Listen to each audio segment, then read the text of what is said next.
Joom, look who's awake. How you feeling there? You see me okay? Okay, good. I would call that a successful cyberware upgrade.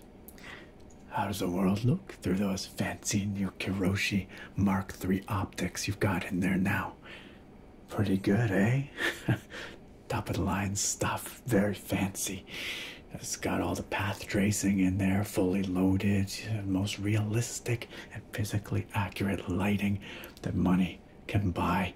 They say it makes Night City look like a whole new world.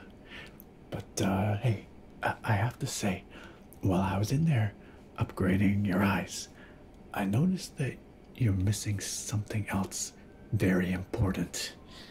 Hombre, you're not running a VPN. What the heck?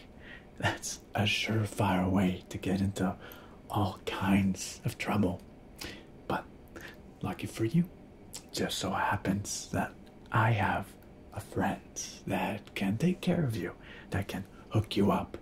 And that friend's name is Surfshark. Surfshark is an award-winning premium VPN service that can keep you safe online.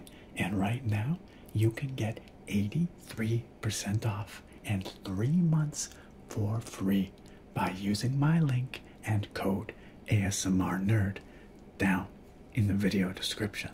What does Surfshark do? What are you, some kind of technophobe? Never heard of a VPN before? Surfshark will keep you and your identity protected online. They mask what you're doing when you're out there in cyberspace to make sure that those filthy corpos can't track you.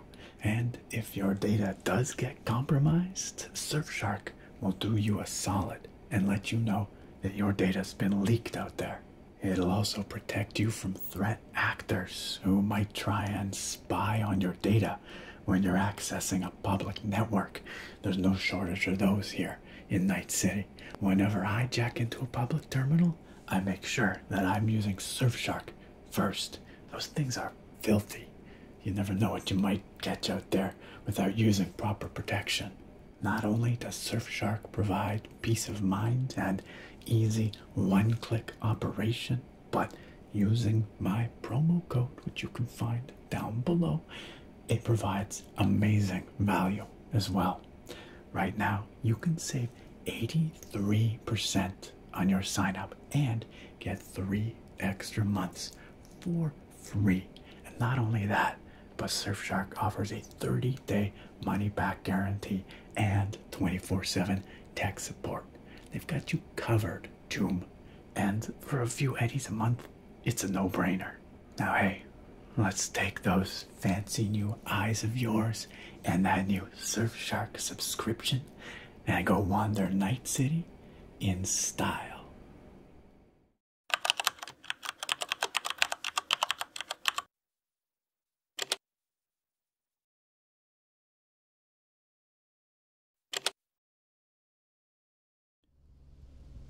Hello, my friends. It's Nick, the ASMR Nerd, and welcome back to Night City in Cyberpunk 2077.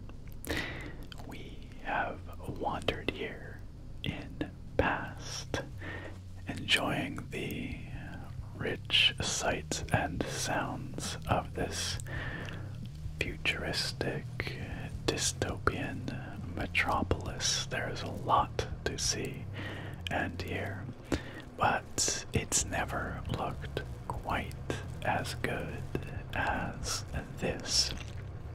That is because recently CD Projekt Red, the developer of this game, released what they are calling their ray tracing Overdrive patch for this game, which enables an advanced graphics mode that uses full path tracing for its rendering.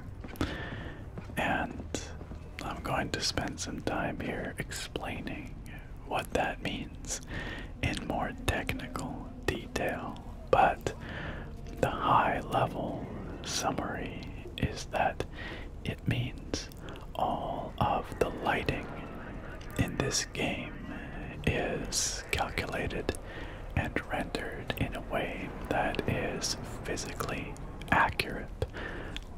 The way light bounces around and propagates in real life. And this is essentially the same technique that is used by non-real-time 3D rendering for special effects in movies and TV shows. You know, those kinds of special effects in like a Marvel film that look indistinguishable from real life, practically. That's the same kind of techniques that are at use here.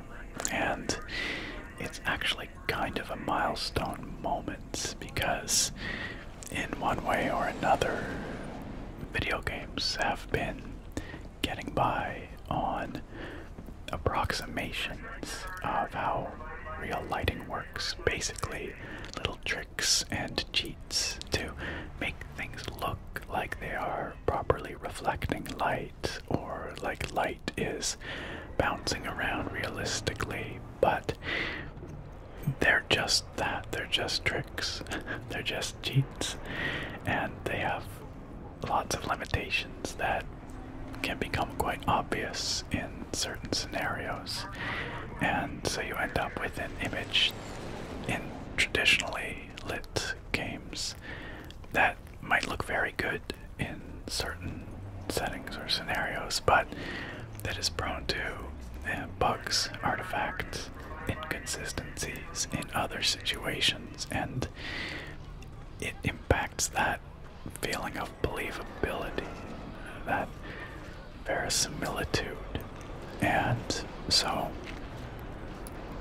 you know, 3D graphics, real-time 3D graphics like we see in games, has been slowly inching towards this kind of more realistic approach, this path-traced approach, over the last, well, ever really, but it's only in the last few years that this path-traced rendering method has become available in real time at playable frame rates, and that's what you're seeing here. So really, this is the culmination of real-time graphics technology being developed over decades. It's always sort of been working towards this kind of unified, physically accurate lighting system.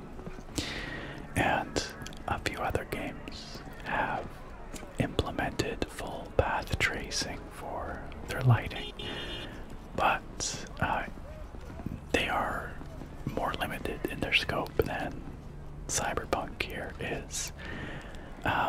Games like, well, Quake 2 RTX was, I think, maybe the first game to implement full path tracing. That was a modded version of a very old game, Quake 2, updated to use path traced lighting. And then more recently, we've had like Minecraft RTX, which was very impressive, and you can see some videos on my channel showing off the path tracing in that game. And then we've got this new batch of games that are being updated with NVIDIA's RTX Remix, which can add path tracing to older games, which they demonstrated most recently with Portal, the first Portal game. They got a studio to retrofit that with path tracing to, you know, a very impressive effect, no doubt. But all of those games are older in one way or another, and their scope and scale is not nearly the same as Cyberpunk here. This really represents the first fully path traced modern AAA game, as far as I'm aware. So that's a very long-winded introduction, but I think it's worth highlighting that this is actually kind of a watershed moment in graphics technology, real-time graphics technology. So, what then is all this hullabaloo exactly? I mean, you've been seeing here as we've been walking around, everything's really pretty. There's lots of glowing lights and bounce lighting illuminating surfaces and subtle shadows and things being cast by, very small details. There's accurate reflections and all that sort of thing. And path tracing is a unified lighting engine or method that, as I said, calculates the way light rays bounce around in real life in a physically accurate way. And you've probably heard a lot about ray tracing.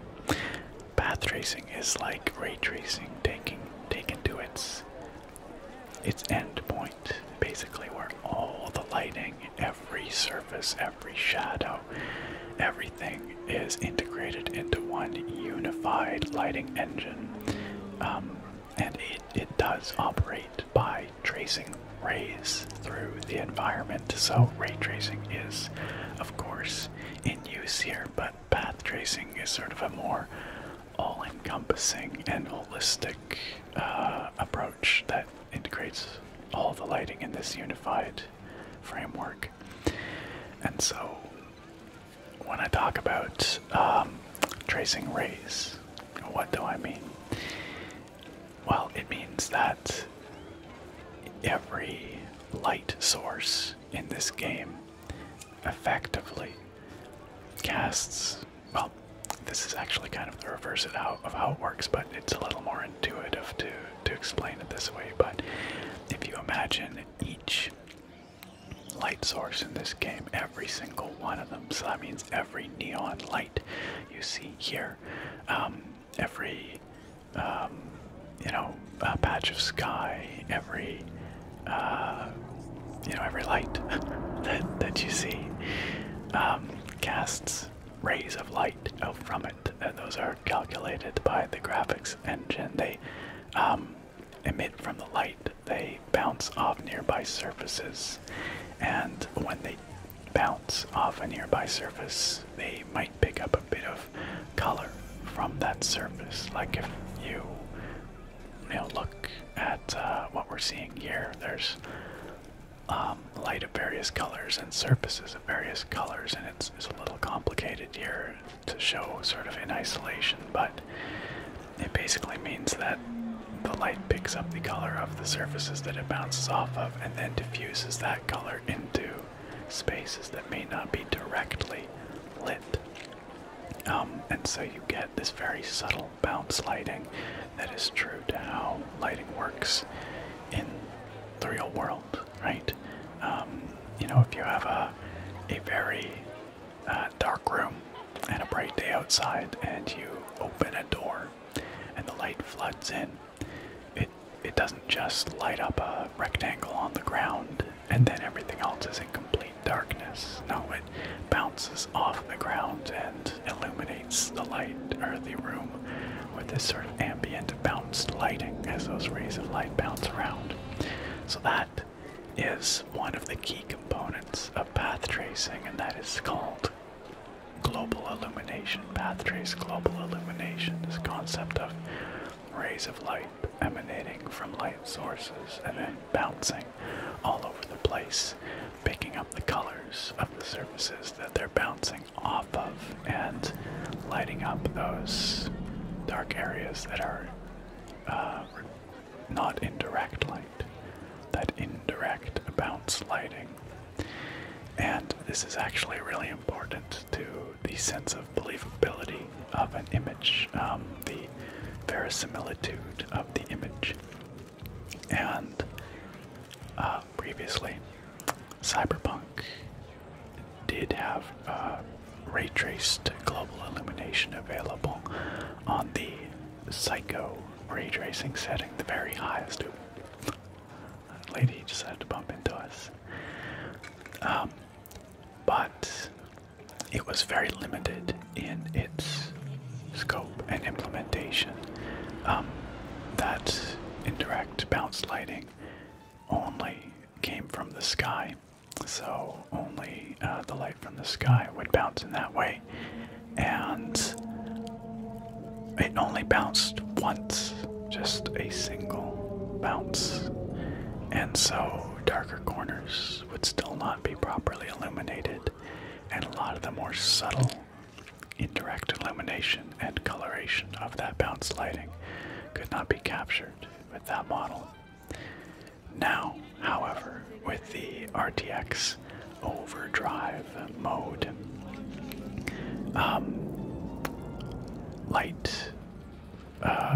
bounce lighting is emitted or calculated for every single light source, from the street lights to the car headlights to the neon lights to the billboard screens you see around us to the sky as well, of course. Every single emissive light casting object in the game now contributes to the calculations for that bounce lighting, so you get these really complex looking situations. Not like this one here. This is actually pretty straightforward because this lady is literally standing staring into a bright light, a very direct light source.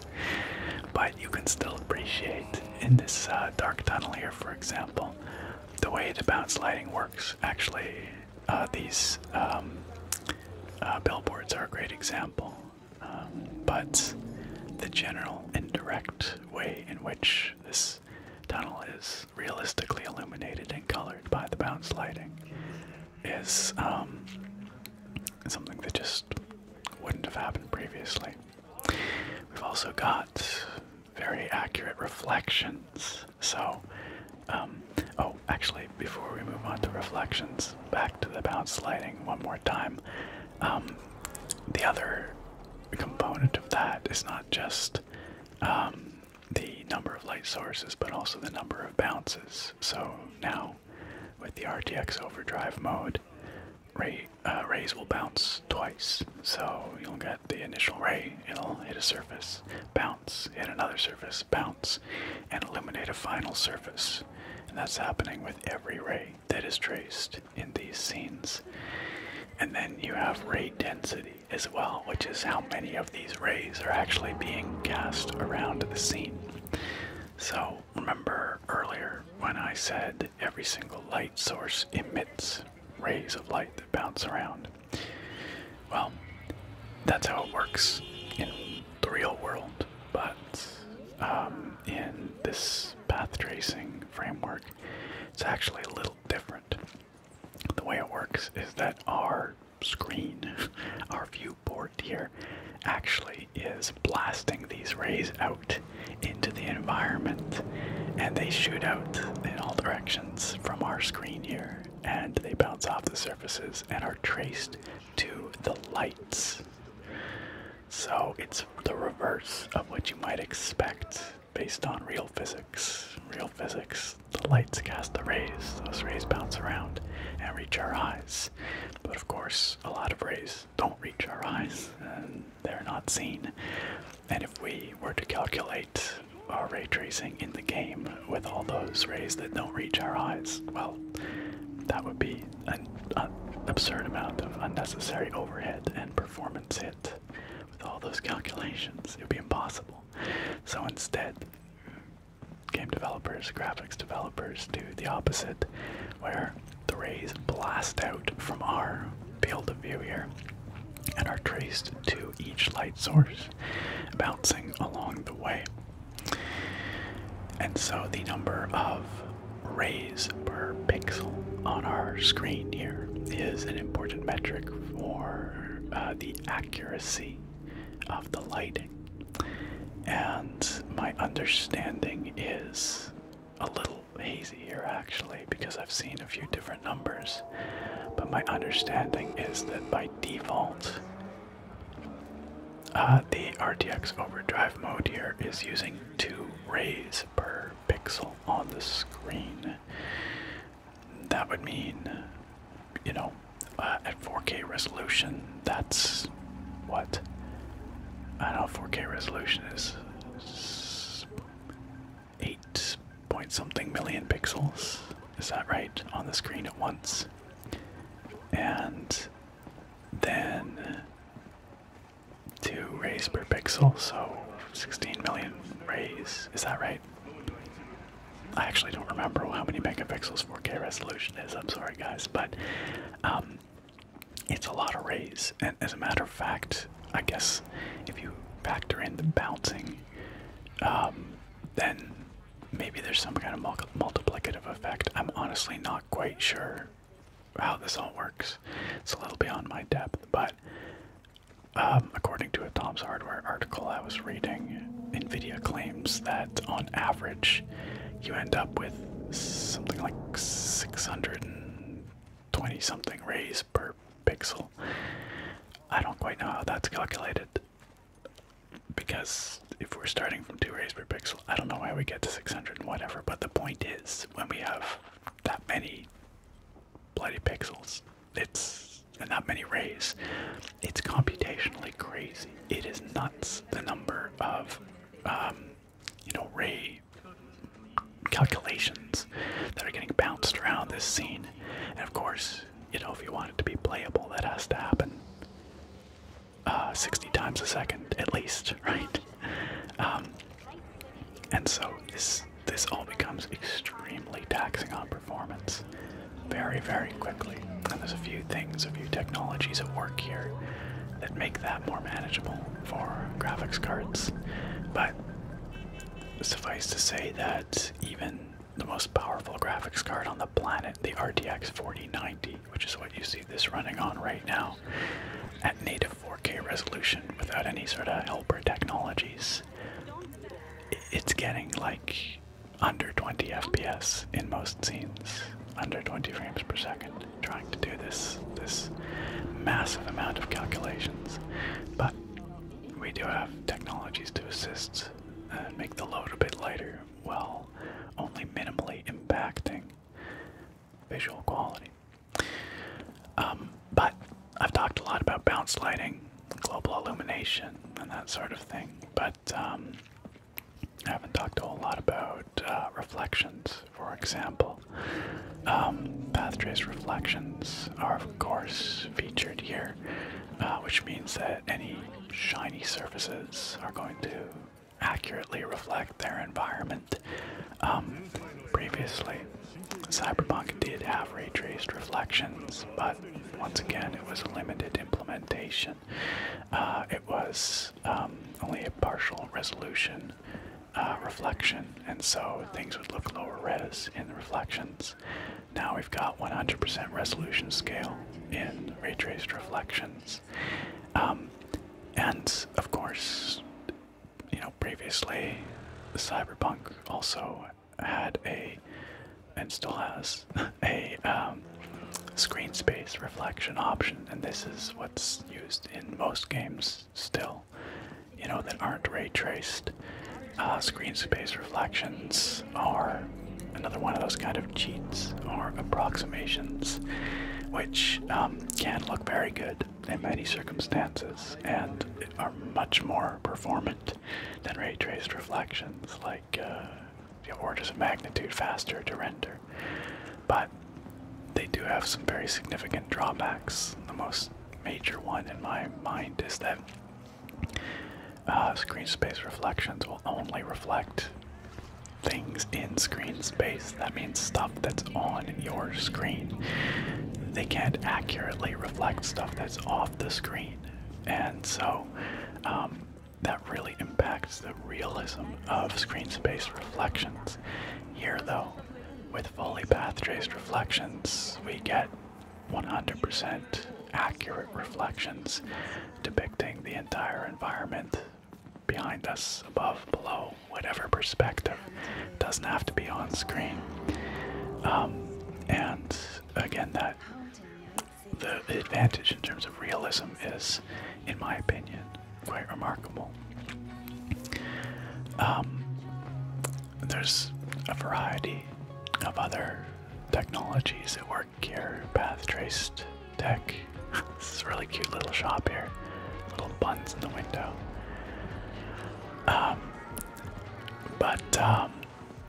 You know, we get ray traced ambient occlusion, for example, which provides details to the very finest geometry, and gives sort of a realistic sense of depth and grounding to especially small objects.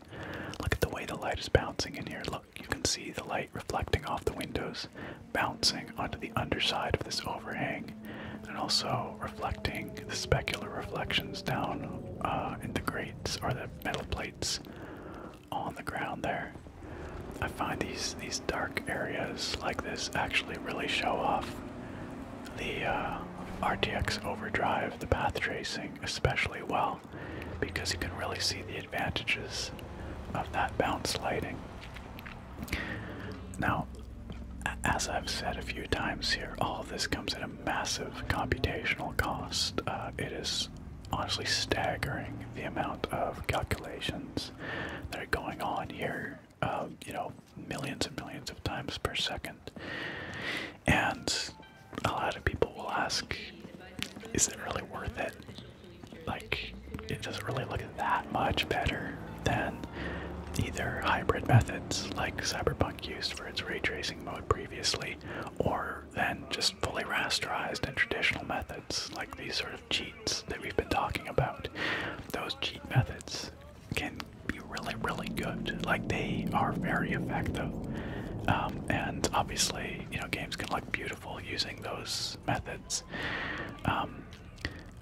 But Cyberpunk's very dynamic nature, its full day-night cycle, its very lively world with lots of moving objects and agents really lends itself to the benefits of full path tracing. And so I guess what I'm saying is there will be many scenes, especially in like static screenshots, where, you know, this path traced mode, the RTX Overdrive mode, probably isn't going to look that much different or better than the hybrid ray tracing and you know, rasterized mode, or than indeed the full rasterized mode. But that doesn't tell the whole story, because I mean, I'm hoping that you've sort of started to get the feeling just from our little wander here that there's just this sense of realism, that word I used before, verisimilitude, where there's a consistency to the image because all the lighting is handled by one unified system and is operating in a physically accurate way. Like, this is gorgeous. Like, look at the way the light is diffused by these glass panels, and we got those reflections coming off the far window or windows on that building, the light shining through them, and then the bounce lighting on the surface on the left. All these little things that we might not consciously notice, but that our brain notices on some level subconsciously. It's the sum of all these little things that are consistent and true to life that create the suspension, or the suspension of disbelief, the illusion of realism. And so when you have a traditional rasterized lighting system that works, you know, most of the time, but that has artifacts and glitches and, you know, issues that it runs into, even if it's only 10% of the time that you're noticing that stuff, or even if you're not noticing it, even if you're subconsciously noticing that stuff, it leads to this overall impression that lacks realism, because our brain picks up on that stuff, and it, you know, we know intuitively that we're looking at a game world, something rendered in a game. But there are moments where I'm walking around Night City here, soaking in the ambiance, and where my brain is tricked for even if it's just for a split second. There are these moments where it just clicks, and suddenly it's like I'm looking at something real, a photograph, or real footage.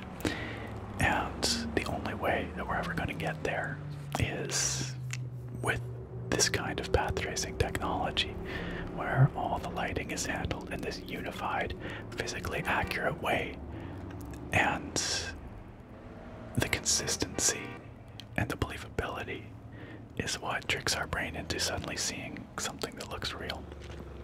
So, yes, this is just the beginning. Yes, it is incredibly performance intensive, and it is currently out of reach for like most consumer grade hardware. That's just the reality of it, unfortunately. But it is the beginning of something that I think will, well, not I think, it will inevitably become the de facto way to render digital worlds in real time. Over the coming years, we'll see this kind of technology developed and refined further, and of course, the power of graphics cards and whatnot will continue to increase to the point where this is standard, where all games implement this, I would think, or most. I mean, obviously 2D games and whatnot won't have to, but games that are striving for realism or some kind of realism and believability in their graphics will probably use this kind of system. Unreal Engine 5 has this kind of technology built into it with its lumen lighting system. I'm sure that there are lots of subtle differences in how Unreal Engine 5 implements that compared to Cyberpunk here, but fundamentally it's doing path tracing in the same kind of way, and more engines and games are going to adopt it as we go forward. So this is called a technology preview by CD Projekt Red and NVIDIA, and so it's meant to be a glimpse of what games can be and will be in the future in terms of realism and graphics. And of course it is helped along on this RTX4090 by a couple of other pretty cool technologies which I have not talked about here today, but we've got DLSS upscaling, which takes a lower resolution image and makes it look like native 4K using AI, and it does a fantastic job. So that claws back a lot of performance. And then DLSS frame generation, which uses AI to insert in between frames, sort of AI interpolation in a sense, but better than that, which also multiplies your performance, effectively doubles it in CPU limited scenarios. So these technologies together take this from what would be a choppy 15 or 20 FPS at native 4K, even on an RTX 4090, and give us this silky smooth 60 plus FPS that you are enjoying here with very minimal impact to image quality. As you've seen, this looks beautiful, it is sharp, it is consistent, it is temporally stable. Honestly, this whole thing has just blown me so far away. Just seeing what is possible with at the cutting edge excites me so much, in case you can't tell based on how I've been gushing over this stuff. And yeah, for some people maybe it's not a big deal, maybe you don't care, and that's fine. There's no right or wrong here in terms of what you prioritize with your graphics and gaming. Maybe you just only care about the FPS or whatever, but for me this is fascinating, and I'm so excited for the future of graphics here. So anyway, thank you all for joining me for this look at Cyberpunk 2077's RTX Overdrive mode, and I look very forward to having you back here next time. Farewell for now, my friends.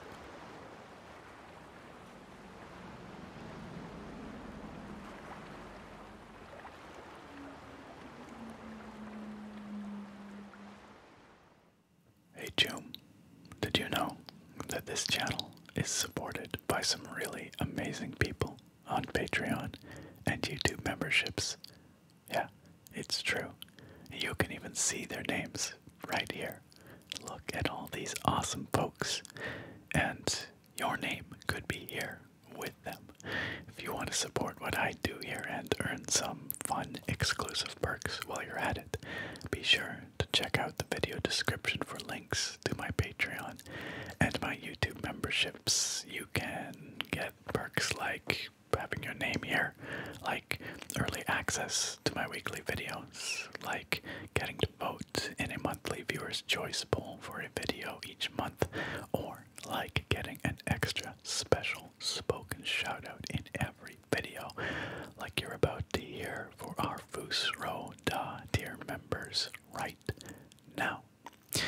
Those extra special members are Dragoon88, Ragnarsson, Captain Vanquisher, Angel Garcia, Blacktooth Bob, Jake Luffney, Rango Steele, and Drummer Brit. What absolute legends. A huge thank you to all of this channel supporters on Patreon and YouTube memberships. And once again, if you would like to be among these fine folks, make sure you check out those links down in the video.